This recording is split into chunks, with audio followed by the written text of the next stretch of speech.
Assalamualaikum warahmatullahi wabarakatuh. Kembali lagi di channel Pejuang P3K. Sebelum menonton, jangan lupa subscribe, share, like, dan komen ya. Langsung saja kita simak videonya.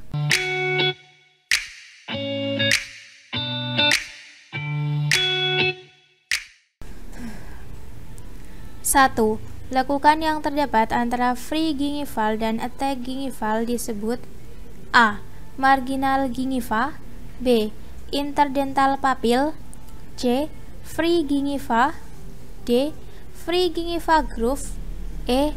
Attack gingiva. Jawabannya adalah D. Free gingiva groove. Pembahasan. Free gingival groove adalah lekukan yang terdapat antara free gingival dan attack gingival. 2. Faktor resiko masalah kesehatan gigi dan mulut berikut ini berisiko terjadi pada pasien penderita diabetes mellitus kecuali A. Xerostomia, B. Gummy smile, C. Gingivitas, D. Oral thrush, E. Oral burning. Jawabannya adalah C. Gingivitas. Pembahasan. Diabetes mellitus menimbulkan berbagai komplikasi pada rongga mulut. Beberapa di antaranya adalah A. Xerostomia atau mulut kering, B. Karies, C. Gingivitas, D. Periodontitis, E. Oral thrush, F. Oral burning, G. Gigi mudah goyah, H. Stomatitis aptosa. 3. Seorang pasien dengan keluhan pembengkakan di region garis median palatum dan foto rongsen menunjukkan radiolucent bulat di antara gigi sentral insisif. Dalam pemeriksaan klinis, didapatkan gigi-gigi anterior pasien masih dalam keadaan vital. Diagnosis yang diberikan adalah A. Kista radikuler, B. Kista nasopalatimos, C. Kista nasolabial, D. Lateral periodontal cyst, E. Kist erupsi. Jawabannya adalah B. Kista nasopalatimos. Pembahasan. Seorang pasien dengan keluhan pembekakan di region garis median palatum dan foto rongsen menunjukkan radiolucent bulat di antara gigi sentral insisif. Dalam pemeriksaan klinis, didapatkan gigi-gigi anterior pasien masih dalam keadaan vital. Diagnosis yang diberikan adalah kista nasopalatimos. 4. Talons cusp seringkali bersifat herediter dan dapat ditemui pada ras A. Asia, B. Amerika, C. Eropa, D. Afrika, E. Asia Eropa. Jawabannya adalah A. Asia. Pembahasan. Talons cusp adalah salah satu jenis kelainan gigi langka. Gigi mengembangkan proyeksi seperti tonjolan kecil dari enamel pada singulum yang tampak pada permukaan bagian dalam gigi yang sakit. Puncak tambahan ini dapat didefinisikan sebagai hiperplasia dari singulum gigi anterior. Puncak eksta yang muncul biasanya mengandung jaringan pulpa. Saat melihat puncak atau cusp, ekstra dari oklusal akan tampak seperti bentuk X dan juga muncul kerucut dan meniru bentuk cakar elang. Kelainan ini dapat bersifat tunggal, kelompok, atau seluruh gigi taring bentuk sekop. Talons cusp ini umumnya ditemukan pada ras Asia atau Mongol, Eskimo, India. 5. Komplikasi berupa acute dentoalveolar abscess dari molar bawah dapat terjadi pada penderita penyakit sistematik A. Defisiensi vitamin D, B. HIV/AIDS, C. Hepatitis, D. Parotitis epidemika, E. Diabetes. Jawabannya adalah D. Parotitis epidemika. Pembahasan. Komplikasi berupa acute dentoalveolar abscess dari molar bawah dapat terjadi pada penderita penyakit sistematik gondongan atau parotitis epidemika atau mumps. 6. Seorang pasien wanita 15 tahun datang dengan keluhan gigi depan gigitan terbalik, dan terdapat gigi permanen yang tidak tumbuh. Diagnosa hasil pemeriksaan klinis ekstraoral, intraoral, analisis model studi, dan analisis radiografi adalah maloklusi kias 1, Angel disertai gigitan terbalik posterior dan gigitan terbalik anterior. Sebagai seorang dokter, apa yang Anda lakukan? A. Mencabut gigi yang paling maju ke depan. B. Mencabut giginya secara keseluruhan. C. Melakukan perawatan ortodonsia pemasangan cekat. D. Melakukan perawatan bedah ortognantik. E. Pemasakan inclinate bite plane lepasan. Jawabannya adalah C. Melakukan perawatan ortodonsia pemasangan cekat.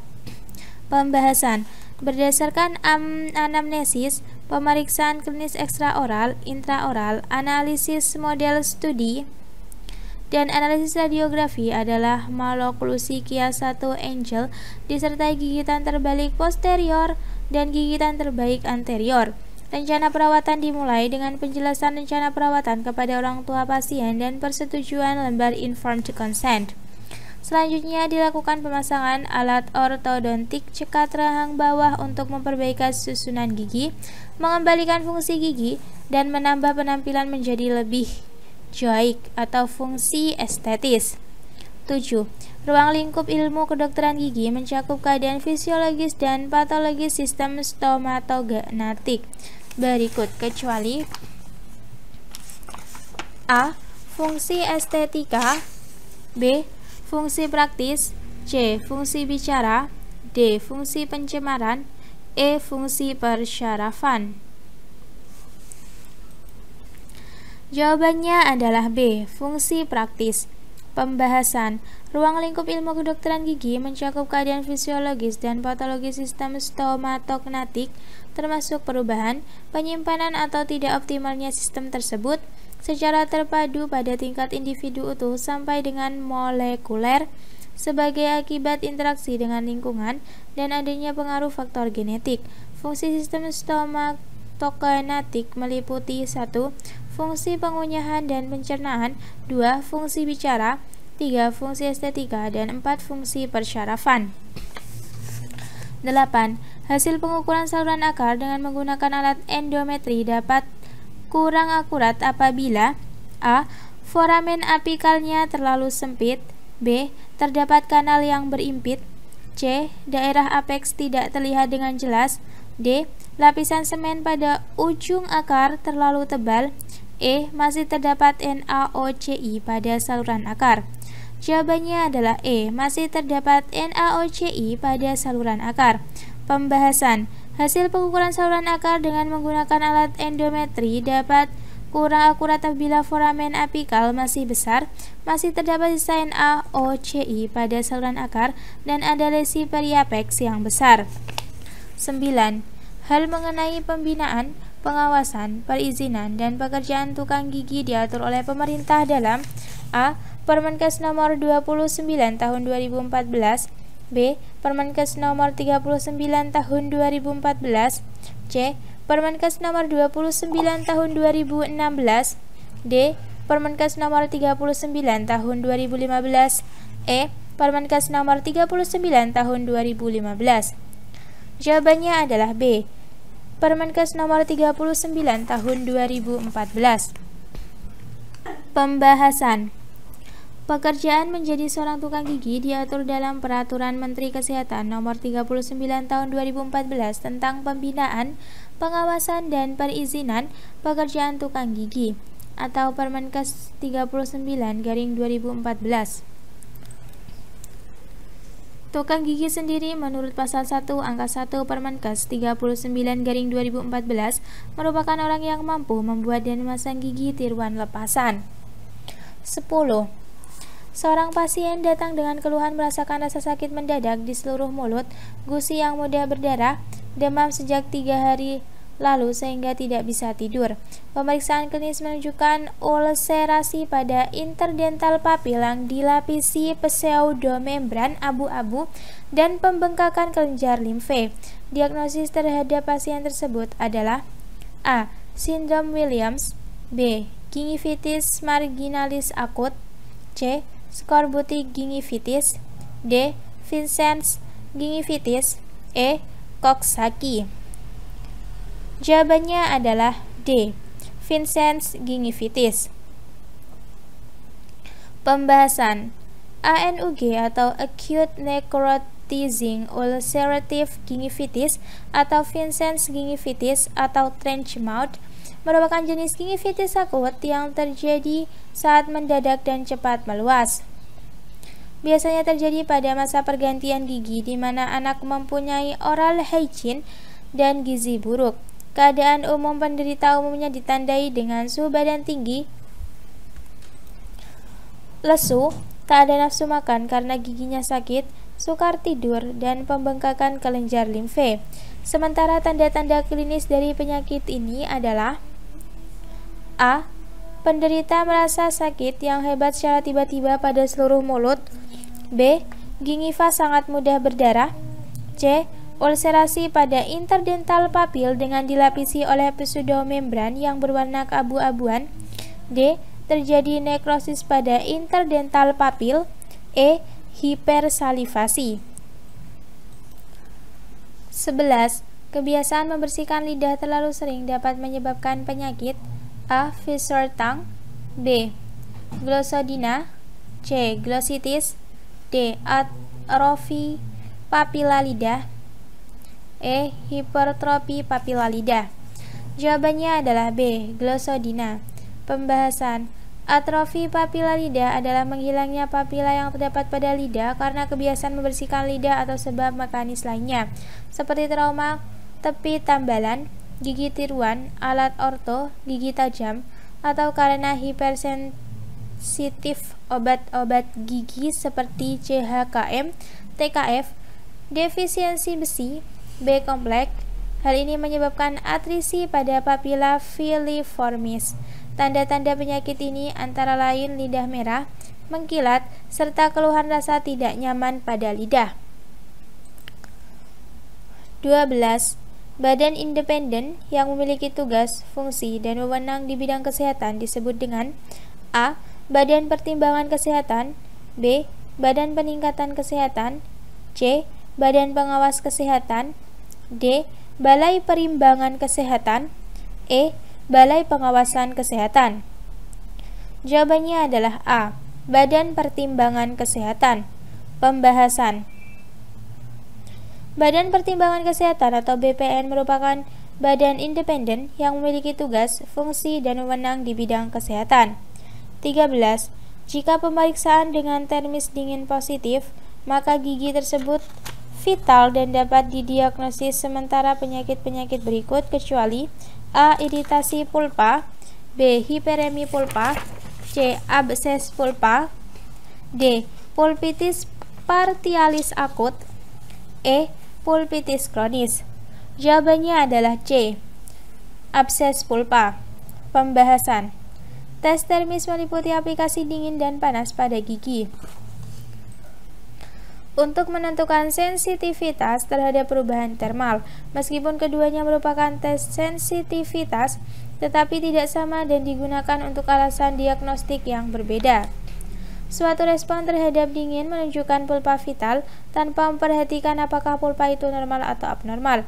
Suatu respon abnormal terhadap panas biasanya menunjukkan adanya gangguan pulpa atau periapikal yang memerlukan perawatan endodontik.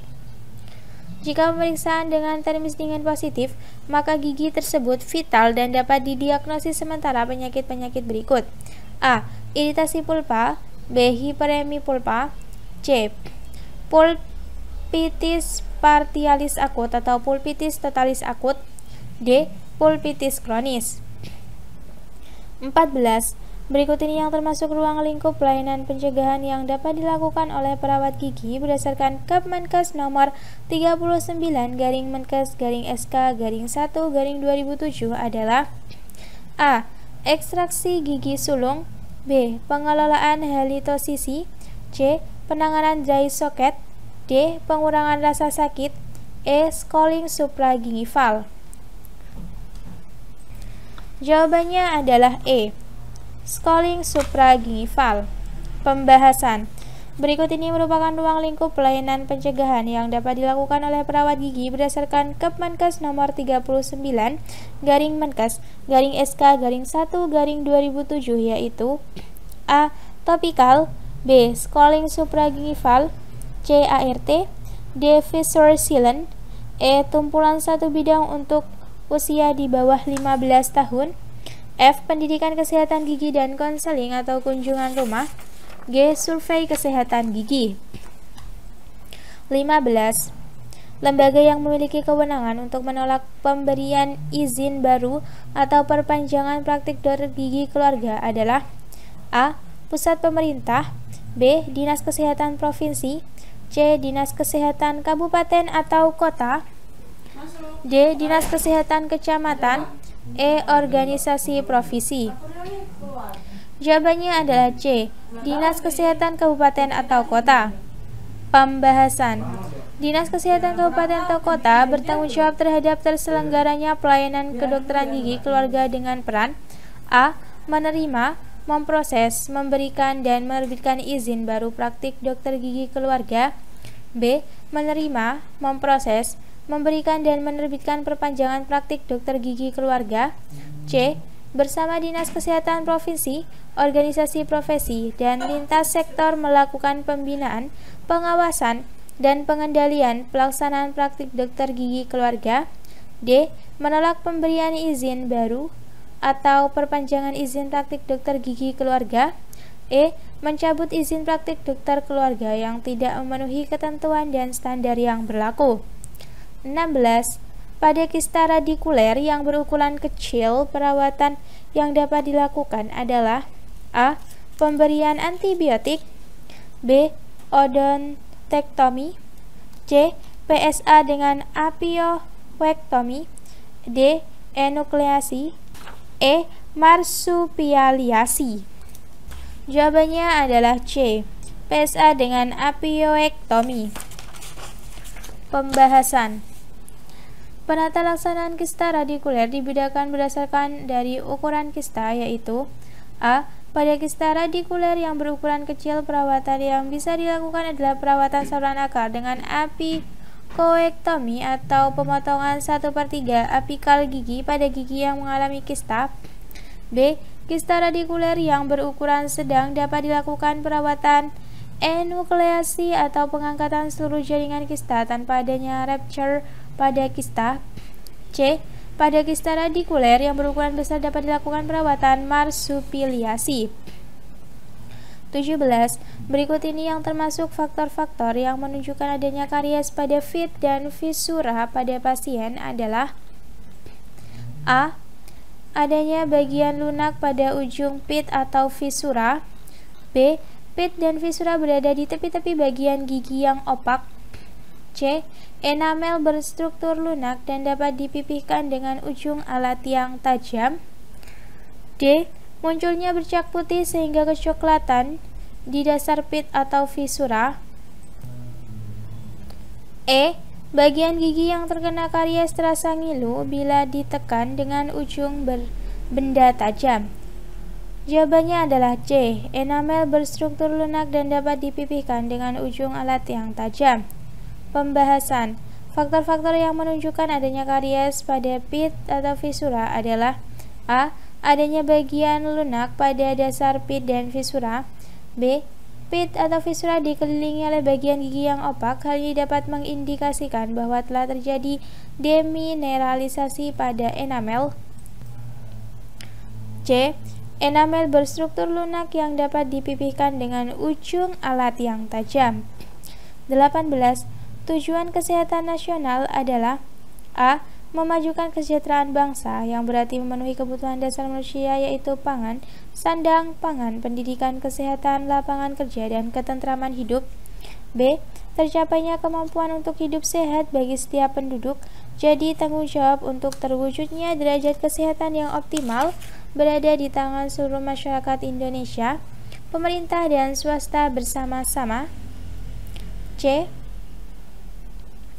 Melakukan koreksi atau perbaikan terhadap segala bahaya dan ancaman pada kesehatan dan kesejahteraan hidup manusia, D.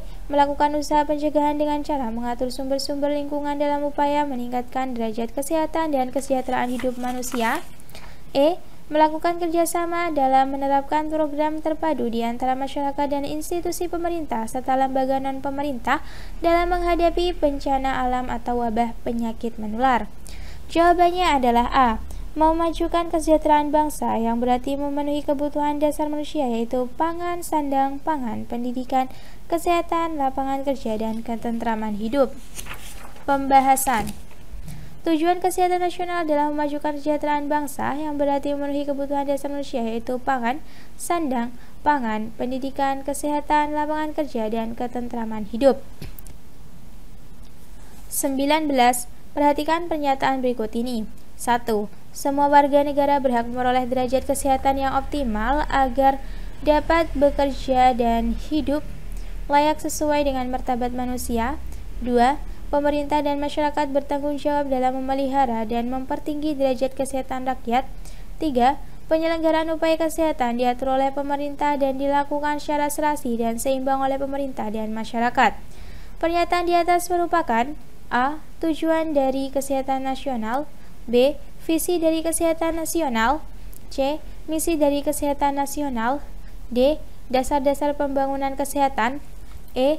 Tujuan pembangunan kesehatan. Jawabannya adalah D. Dasar-dasar pembangunan kesehatan. Pembahasan.